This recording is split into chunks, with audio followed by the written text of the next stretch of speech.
le combat que nous devons mener pour le continent. Je te dis, nous allons le gagner, Inch'Allah aussi, tu vois, c'est ce qui est important. Je te dis évidemment, le combat exactement que la Renaissance mène, évidemment, c'est un combat aussi que nous partageons avec la diaspora du continent. Si aujourd'hui, évidemment, on a pris la diaspora exactement des Amériques, you understand exactement why and what was their problem? I mean, they didn't have a problem before leaving the continent, you know. Europeans came and take them and took them and bring them in America, you know, and sell them as slaves, and they were working for white men for centuries, you know. It's not very, if you think about it, it's not very nice.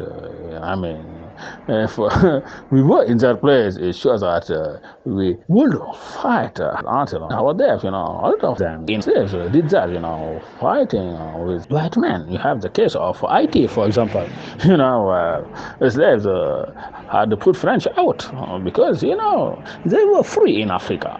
They took them and bring them as slaves and wanted to do them slave forever. They said, no, we were born free, we'll be free. Even you've taken us here, we have to fight for being free. And I think that's very important, you know.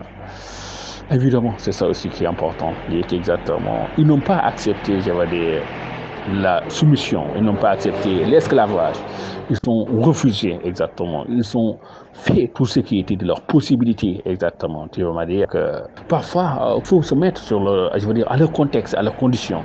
Dès qu'exactement un noir, je veux dire, dans une plantation, on te dit exactement un noir avec, je veux dire, plein de blancs, exactement, avec aux alentours, tu vas me dire plein de, en blanc encore, exactement. Je veux dire, comment il peut être, il peut se sauver, je veux dire, il peut partir, être en fugitif et je veux dire, avoir l'accès, je veux dire. Tu sais comment on dit, les nègres marrons, exactement, ça nous rappelle exactement, voilà, dans les territoires, dans les zones, exactement, où il y a des montagnes, exactement, où on peut se réfugier, la forêt dense, exactement, ça nous rappelle un peu le Brésil, exactement, la forêt amazonienne, où on peut, je veux dire, tenter de fuir et se réfugier et proclamer sa liberté, mais je veux dire, c'est ça aussi le combat que nos frères, c'est ça aussi le combat que nos frères déportés aux Amériques, je veux dire, devaient mener exactement entre le désir de liberté, exactement la liberté qu'ils avaient sur le continent, exactement, et évidemment les conditions, je veux dire, d'esclavage qu'on voulait les imposer dans le nouveau monde.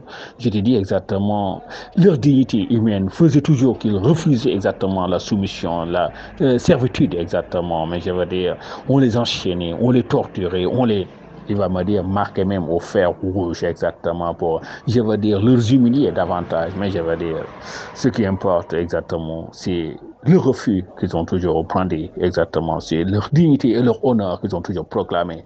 Même enchaîné, même fouetté, exactement. Ça me renvoie à Kunta Kinte, Racine d'Alex Allais, exactement. Quand il dit exactement, Kunta Kinte, exactement, qu'on voulait christianiser, exactement, sur le poteau. What is your name? Kunta. They wanted him to say Toby, and he was refusing to say Toby. My name is Kunta. That's what we have to understand. That's what we have to remember.